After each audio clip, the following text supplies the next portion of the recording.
जळगाव जामोद येथे श्रीपाद कृष्ण कोल्हटकर महाविद्यालयामध्ये 22 मार्च हा जलदिन विविध उपक्रमांनी साजरा करण्यात आला। या जलसप्ताहाअंतर्गत महाविद्यालयीन विद्यार्थ्यांकरिता महाविद्यालयाच्या वतीने जलसंवर्धनाच्या अनुषंगाने जल हीच जीवन आहे या विषयावर वक्तृत्व स्पर्धा, पोस्टर स्पर्धा, निबंध स्पर्धा आयोजित करण्यात येऊन 22 मार्च रोजी जलसंवर्धनाच्या दृष्टीने कार्य करणारे सामाजिक कार्यकर्ता गो ग्रीन संस्थेचे शेगाव येथील सदस्य विठ्ठल हरिभाऊ मिरगे यांच्या मार्गदर्शनात्मक व्याख्यान आयोजित करण्यात आले होते। कार्यक्रमाच्या अध्यक्षस्थानी अर्थशास्त्र विभाग प्रमुख प्रोफेसर डॉक्टर जी.एम. माई हे होते।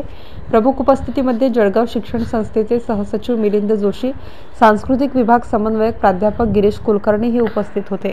कार्यक्रमाचे समन्वयक डॉक्टर निलेश निंबाडकर यांनी प्रास्ताविकपर विचार मांडले। आपल्या प्रास्ताविकपर भाषणामध्ये विचारांमध्ये जलसप्ताहामागची भूमिका समजावून सांगत असतानाच विद्यार्थी हा जलदूत असतो आणि त्या दृष्टीने त्याने आपली भूमिका पार पाडावी असे प्रतिपादित केले।